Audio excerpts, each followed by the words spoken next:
Bryn Spacher, an audiologist from Thousand Oaks, California, was looking at life in prison, but got off with 100 hours of community service and 2 years of probation after stabbing her boyfriend 108 times.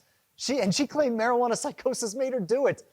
The cops found Chad O'Melia dead in his apartment with dozens of stab wounds. And after Bryn had turned the knife on herself and her poor husky Aria, they had to beat the girl with a baton to put her down.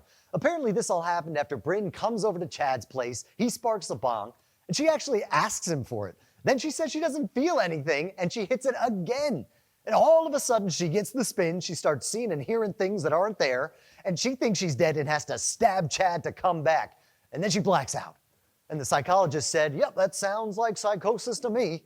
So even though the jury convicted her of involuntary manslaughter, the judge said it was all the weed's fault and they let her off with community service. So she takes 2 hits and her reaction is to be all stabby. That's not marijuana, man. That chick is just stabby. Now, like some people who are opposed to legalization, the lawyer's saying psychosis cases are going through the roof because of easy access to a wave of high-potency marijuana that's sweeping the nation.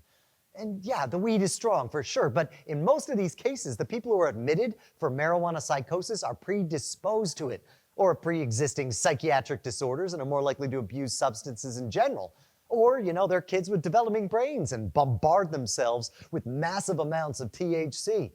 Even though a regulated system addresses both of those things, the people who oppose it sensationalize the psychosis argument in order to preach prohibition. It's funny how one thing follows the other, But it's not like this is new. Come on, back in the 20s and 30s, people were going on and on about cannabis causing incurable insanity. But it was really just the teetotalers who during the Depression, after Prohibition ended, decided that the Mexican and black community was why the country was doing poorly, and it was their dirty, wacky tobacco that was corrupting the youth. If you really look at broader studies that focus on adults of legal age over time, they keep finding that legalization has almost no statistical effects on the rate of psychosis diagnosis. So I'm not saying nothing happened here, right? Someone killed someone else, and there might be psychosis involved. But guys, this is not marijuana, okay? Guys, thanks so much for checking us out. Be sure to like, subscribe, and follow Cough Country News.